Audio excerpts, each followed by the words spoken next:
Allez, bonjour à tous, j'espère que vous allez bien. On va faire une petite analyse de Internet Computer, ICP, qui fait une très bonne clôture weekly. On a des signaux qui commencent à être encourageants, qui est encourageant déjà depuis un moment. Après, c'est pas spécialement une crypto que je suis, mais on va faire une update pour les gens que ça intéresse. Je sais pas si c'est une crypto qui fait énormément parler d'elle en ce moment. Moi, honnêtement, j'en avais beaucoup entendu au début, au lancement, où leur lancement, ils l'ont clairement foiré. Il y avait beaucoup d'attentes. Le projet a pris moins 98-99%. C'est un projet qui vise à concurrencer Ethereum. Le but, c'est de créer un Ethernet décentralisé en utilisant la blockchain, tout simplement. Donc voilà, le but de ICP, ça va être de permettre aux développeurs de créer des apps, des applications décentralisées qui peuvent s'exécuter directement sur Internet. Donc l'avantage de ça, c'est comparé au Web 2.0, ça évite de posséder des serveurs, on va dire, traditionnels. Donc voilà, c'est globalement ce que fait ICP. Maintenant, voilà, j'ai pas plus de détails dans le projet. Je sais qu'ils sont quand même pas mal actifs. Je vois des fois des choses passer sur Twitter. Je sais qu'ils sont quand même pas mal actifs. Je sais qu'ils publient souvent. Des fois, je vois passer certaines choses, que ce soit par ICP ou même son créateur, qui est lui, Dominique. Bon, lui, il a un peu des grosses chevilles, parce que des fois, je vois passer certains tweets. On a l'impression que ICP est mieux que BTC et Ether limite, mais bon voilà, après ça c'est le CEO. Bref, ils ont raté leur lancement. Alors pour la petite histoire, pourquoi ils ont raté leur lancement, en gros, alors je dis peut-être des bêtises parce que ça fait un moment, mais de mémoire, en fait avant que le projet soit listé, on pouvait déjà le trader sur des contrats perpétuels, sur les produits dérivés. Donc on n'avait pas la possibilité d'en acheter en spot, mais on pouvait déjà le trader sur les contrats perpétuels.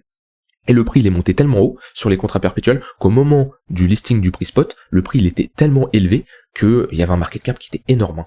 Il y a un market cap de 43 milliards. 43 milliards. Alors c'était en plein bull run, oui, mais ça restait quand même énorme, parce qu'actuellement, 43 milliards, voilà, c'est top 3, top 4. Alors on n'est pas en plein bull run, mais voilà, c'était un projet à l'époque. Je sais pas si je peux avoir l'historique.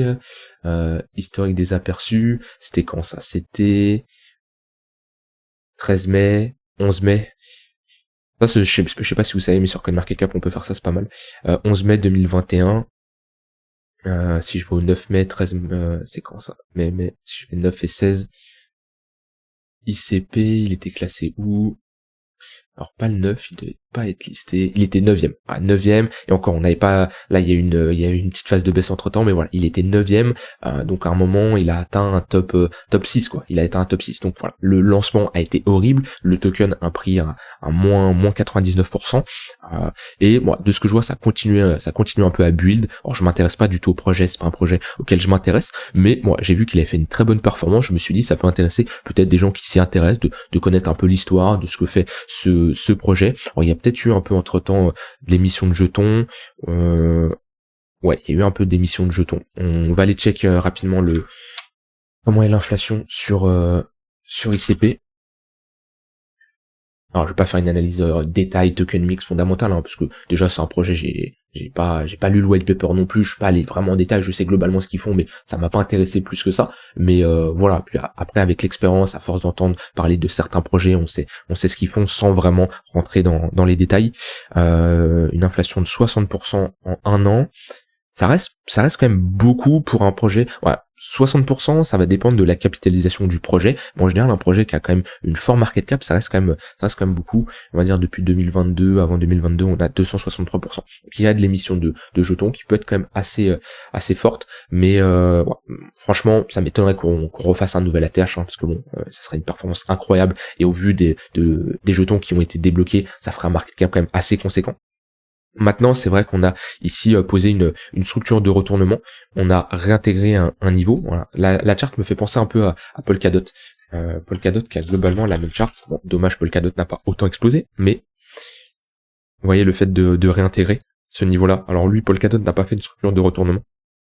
Mais ici on a une bonne structure de retournement, on a dû casser les moyennes mobiles, ouais, tunnel daily qui a été cassé, donc vous voyez, un temps qu'on évolue sous ces moyennes mobiles, c'est ce que je vous enseigne depuis un moment. D'un point de vue investisseur, si vous voulez pas vous prendre la tête, vous pouvez vous dire que tant qu'on évolue sous ces moyennes mobiles, le tunnel daily, globalement, vous immobilisez pas votre capital. Et vous voyez, c'est pour ça que je n'aime pas spécialement le DCA, c'est quelqu'un qui fait du DCA sur ICP depuis le début, malheureusement, il y a de grandes chances qu'il retrouve jamais un prix aussi élevé. Ça m'étonnerait qu'on retrouve un ICP à 300, $400. Je vous le souhaite, hein, pour ceux qui sont in, mais il y a quand même très peu de chance. Donc c'est pour ça le DCA après une baisse de moins 99%, c'est pas terrible, hein, parce que si je prends vraiment le point le plus haut ici, vous voyez, moins 99% on y est ici, et on peut continuer, bien sûr, hein, c'est pas parce qu'on a fait un moins 99% qu'on peut pas reprendre ici un moins 90%. Donc voilà, en tout cas, on a d'un point de vue technique, on a une charte qui est intéressante, le fait d'avoir réintégré ce niveau-là, pattern de retournement, on casse le tunnel daily, donc techniquement, si vous suivez les conseils que je vous recommande, c'est ici on avait un premier signal très intéressant pour les investisseurs. Alors oui, hein, vous n'avez pas le point bas, ça c'est sûr, vous n'avez pas du tout le point bas, mais le but c'est pas de se positionner sur le point bas, le but c'est de se positionner quand on sort d'une tendance baissière et qu'on a des premiers signaux qui sont encourageants. Et là, on avait un signal vraiment encourageant, le fait de break ce tunnel daily, qu'on n'avait pas break auparavant, et on voit qu'on le réintègre pas. On a des pullbacks, et ici, on voit que les acheteurs, ils achètent tout simplement, hein, ils absorbent les vendeurs qui poussent, et on voit qu'on ravale rapidement. Donc on a un premier signal qui était encourageant ici. Là, on a break les précédents sommets. Donc on était dans une tendance baissière qui était claire, avec des creux et des sommets de plus en plus bas, et là on a un premier signal où on casse vraiment, et on sort globalement de ce range. On était bloqué entre deux bornes, on a un break de ce range là, donc techniquement, là on est potentiellement dans une accumulation qui a été validée, et on peut repartir dans une tendance haussière. Alors c'est pas parce qu'on a break que ça y est, c'est to the moon, et qu'on va aller chercher des targets vraiment élevés, parce que là en plus je suis en logarithmique, hein. Si je me mets en normal, ça va être compliqué de faire une analyse, mais voilà, on peut tout simplement avoir des pullbacks, et le but ça va être de trouver des zones d'intervention idéales pour rentrer en position. Alors déjà, hop, on va mettre un Fibonacci. Hop. Alors, si on revient chercher notre zone de rechargement longue, c'est une très bonne zone de localisation, puisque on sera en confluence avec notre tunnel daily, plus voilà une précédente zone d'accumulation. On était globalement ici dans un range en daily, donc c'est voilà la précédente impulsion, hein, le range avant cette impulsion, c'est une très bonne zone de localisation. Donc globalement, si on vient chercher entre les 6 et les 5 $, c'est une très bonne zone d'accumulation pour rentrer en position. Sur du plus court terme, si on revient chercher globalement ce haut de range, c'est également une bonne zone, d'accord. On serait sur les 50% de retracement plus le haut de range. Voilà. Bon, là on est dans le tunnel 3 jours, bon ça a pas trop d'importance, c'est vrai que ces moyennes mobiles là, tunnel 3 jours, je la regarde de moins en moins, surtout qu'on n'a pas vraiment assez d'historique pour vraiment en parler. Mais comme je dis, on est sur une bonne impulsion. Alors pour ceux qui font du swing, c'est compliqué de rentrer ici, d'accord. L'opportunité, elle était ici, qu'on avait fait un pullback dans notre tunnel 4 heures. On devait avoir un momentum assez fort à ce moment-là. J'ai pas pris le bon truc, tac. On avait un momentum assez, on commençait à diverger quand même. On a commencé à diverger, donc on n'avait pas un momentum incroyable. Par contre, en weekly, on devait avoir un début de momentum qui était pas mal, mais ici on avait un W sur le MACD qui nous remontrait comme quoi on avait un momentum qui redevenait intéressant, avec ici un pullback dans le tunnel 4 heures, structure de continuation de tendance en W, ici pouvait y avoir un achat, voilà, sur les 4,7 $ pour de la continuation de tendance d'un point de vue swing. Maintenant, pour les swing traders, ici pour moi, c'est compliqué de se positionner. J'attendrai un pullback dans le tunnel 4 heures, voir si on a une opportunité, on a une correction, on peut pas savoir à l'avance ce que le marché va nous faire, mais si on vient chercher globalement ce haut de range en daily, c'est une très bonne zone. Alors oui, ça nous ferait quand même une baisse de moins 60%. Faudrait qu'il y ait un crash quand même sur le marché. Après, on sait jamais ce qui peut se passer, bien entendu, à l'avance. Le but, c'est toujours tracer vos zones d'intervention, même si des fois, et même moi ça m'arrive, hein, des fois je suis devant une charte comme ça, j'analyse, je me dis putain, mais jamais on ira chercher ce niveau, c'est trop loin. Et inconsciemment, tu vois, j'y pense. Mais je sais, j'ai cette discipline et cette manière de me dire, non, je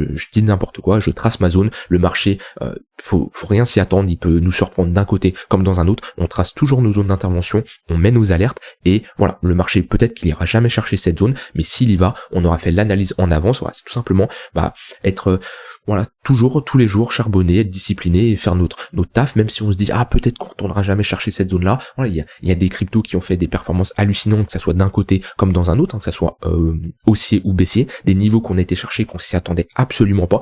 Moi, franchement, même pendant ce bear market, je m'attendais pas à des niveaux aussi bas sur certaines cryptos, par exemple des Solana qui retournent des niveaux aussi bas, je m'y attendais pas, et pourtant le marché y a été. Donc le marché peut toujours nous surprendre. Là, il y en a certains, ils vont se dire, non, je m'attendrais, c'est impossible que ICP fasse un moins 60%. C'est possible, et voilà, on trace nos zones, on détermine nos zones en avance, comme ça quand le marché y va, on n'est pas sur le coup des émotions, c'est des zones qu'on a tracées en avance, et on a fait le travail tout simplement en avance.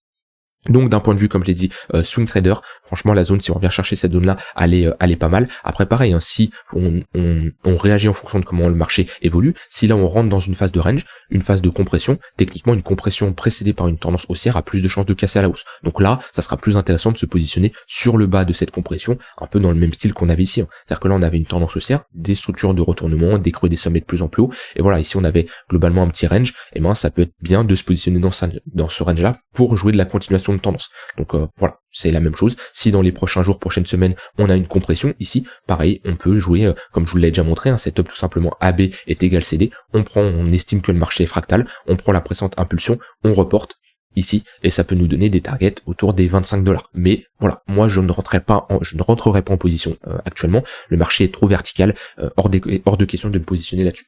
Par contre, pour les day traders, pour ceux qui font tout simplement de l'intraday, c'est si on retourne chercher le tunnel 15 minutes, si on a des confluences, voilà. Là actuellement, aujourd'hui, on a un point pivot daily avec notre tunnel 15 minutes, une très bonne confluence aux alentours des 9,6$. Si on y va, qu'on a une prise de liquidité et qu'on va chercher ce niveau-là, c'est une très bonne zone pour chercher des longues et chercher voilà une entrée dans cette zone-là avec une zone d'invalidation bien sûr en dessous. En plus, on a une bonne confluence sur cette précédente zone d'accumulation et voilà, c'est une très bonne zone honnêtement. Si on a une opportunité d'y revenir, de chercher un petit setup, un petit long, si sur du 5-15 minutes on pousse à la divergence haussière et qu'on a un petit signal acheteur qui nous montre comme quoi ils ont de la patate, ils ont de la force dans cette zone-là, ils défendent, rentrer avec une zone d'invalidation sous la structure, sous le creux ou sous le tunnel 15 minutes et viser comme target, pourquoi pas on serait globalement dans un range et viser le milieu voire le haut de range. Bon, très bonne zone de localisation. Donc voilà, pareil, on fait le travail de tracer nos zones, de savoir à l'avance où on va se positionner, parce que c'est pas quand le marché vient dans cette zone qu'on réagit, on se dit ah non ça y est, je panique, est-ce que je rentre? Non, on fait en avance et quand le marché arrive dans nos zones, et ben là on observe ce que le marché nous donne. En tout cas, on a une forte tendance haussière, les moyennes mobiles sont bien orientées à la hausse. Pour le moment, que ça soit en 1 heure, 4 heures, il y a pas de signal de retournement. On n'a rien du tout pour le moment, le momentum est très fort, on pousse pas la divergence baissière même en 1 heure, absolument pas. On est toujours dans des phases de creux des sommets de plus en plus haut et vraiment pareil, ne luttez pas, ça je le dis assez souvent mais je le répéterai toujours, ne luttez pas contre une tendance qui est comme ça. La tendance est votre ami, les ranges précédés par des tendances haussières, par une hausse avant, ont plus de chances de casser à la hausse. Donc techniquement cherchez des longues sur les bas de range, c'est comme ça. Cherchez toujours des longues. On rentre comme ça dans ces phases de range, genre ça peut être des ranges un peu plus larges, mais voilà, hop, on voit que globalement, on rentre souvent dans des ranges et on regarde toujours, ok, comment est ma tendance avant? Ma tendance haussière, je cherche des longues. Et c'est pareil, quand on est dans une tendance baissière, comme ça, là on voit qu'on est dans une tendance baissière, ok, je trace mes zones, ok, on est dans un range, très bien. Et ces ranges-là, précédés par des tendances baissières, ont plus de chances de casser à la baisse. Alors bien sûr, à un moment, on arrive, voilà, comme dans cette zone-là, où, on n'est plus dans une phase de tendance baissière, on est sur un bottom. On casse à la hausse, et là, on prend notre stop, mais avant, bien sûr, on a bien géré notre risk reward, etc. Et on compense la perte qu'on a ici via les précédents gains. Mais voilà, retenez que tout ce genre de range, précédé par des tendances, alors il y en a plein, il y en a sur des plus petites unités de temps, etc. Mais regardez toujours votre tendance de fond. Quelle est ma tendance de fond sur les unités de temps supérieures, et ensuite vous avisez. Et on switch de biais rapidement. On n'hésite pas, on n'est pas, voilà, on n'a pas un ego surdimensionné à se dire non, j'ai décidé que ICP était baissier, même si j'ai des signaux de retournement comme on a ici, donc on a, voilà, une inversion de notre dynamique avec des creux des sommets de plus en plus bas, de pas se dire je short, non, je short, non, absolument pas. On switch de biais, on est lucide, on est rationnel et on se dit que la tendance est haussière, la tendance est notre amie et on l'accompagne. Et actuellement, la pire chose à faire, ça serait de chercher à short, ok, ou attention à ne pas FOMO non plus pour quelqu'un, comme je l'ai dit, en daily 4 heures, pour moi c'est trop tard, parce que si je rentre ici en daily, honnêtement, toujours raisonner risk-reward. Si je rentre ici, où est-ce que je mets ma zone d'invalidation? Techniquement, voilà, sous une structure, ou bon après ça dépend de chacun, mais moi par exemple, l'idéal, comme je l'avais dit, ça aurait été de rentrer ici et de viser du 2-3 pour 1. Là, mon risk-reward est plus intéressant parce que, voilà, j'ai une zone d'invalidation qui est nette sous la structure. Mais là, si je rentre ici, hop, ma zone d'invalidation elle est là. Sachant que, en général, je cherche au moins du 2-3 pour 1. Ça me fait un x2. Est-ce que vraiment le risque en vaut le coup?